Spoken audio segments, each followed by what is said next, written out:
Hi, Jimmy here. So this isn't actually a new episode. I got a message from a friend of mine who raised some points about my initial position to UNESCO, since he has kids and I don't. And the part he focused on was the part that I talk about bans aiming to mitigate the potential harms of technology while hindering the integration of beneficial tools that enhance education. For instance, mobile phones and other digital devices can be valuable resources for research, collaboration, and personalized learning.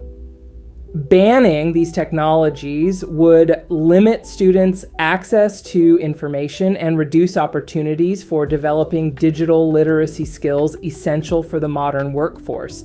Keep in mind that this is an extra development of the first episode called "Are Schools Prepared for the AI Era, or Are They Falling Behind?"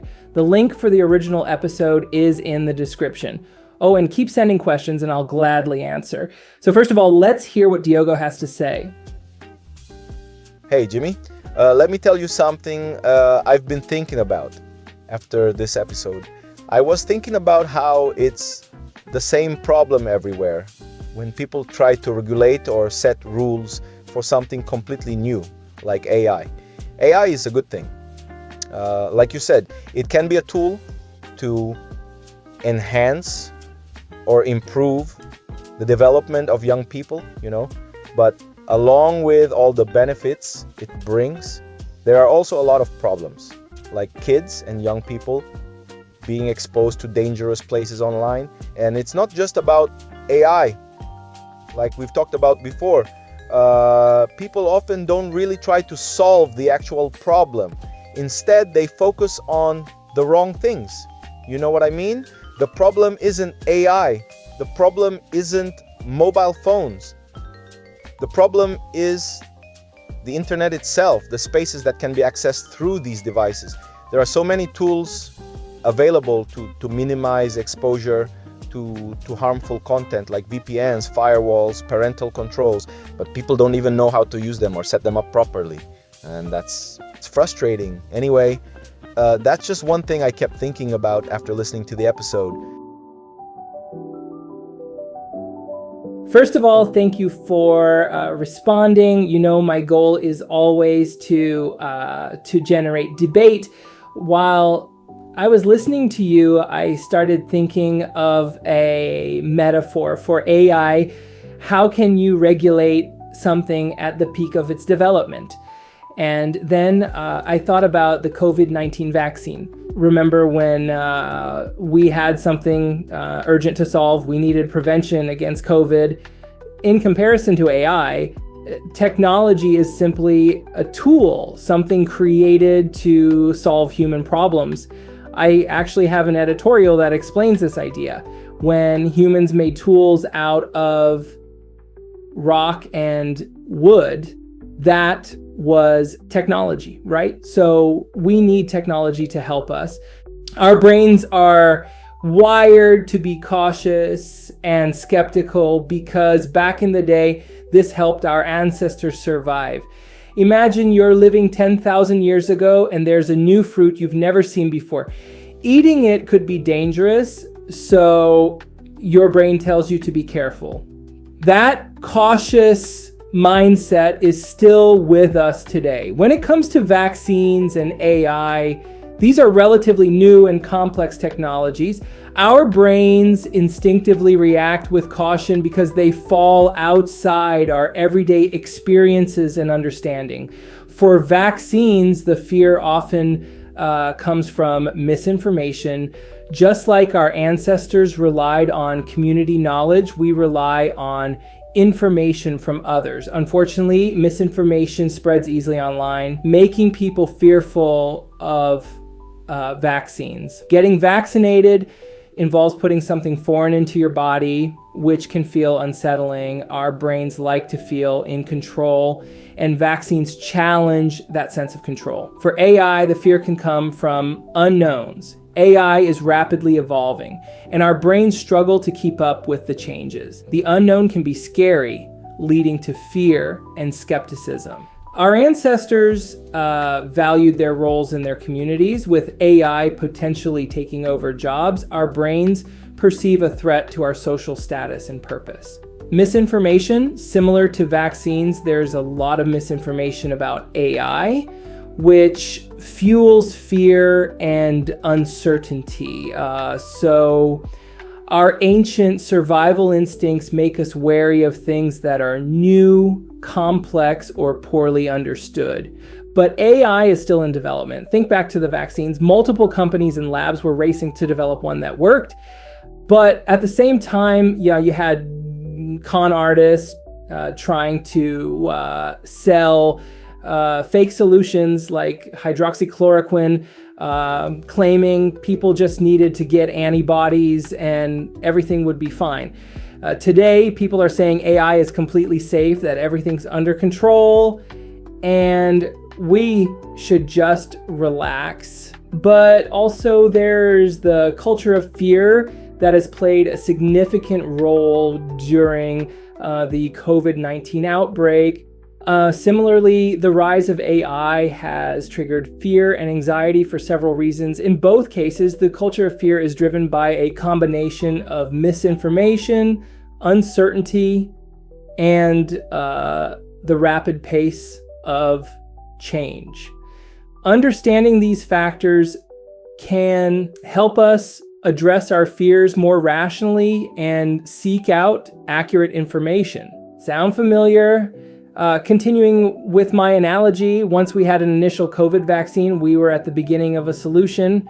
Right now, we have the beginnings of AGI. AI has evolved so fast, just like the COVID vaccine did, that it's scaring a lot of people. You mentioned children, and I think about how the COVID vaccine terrified parents all over the world.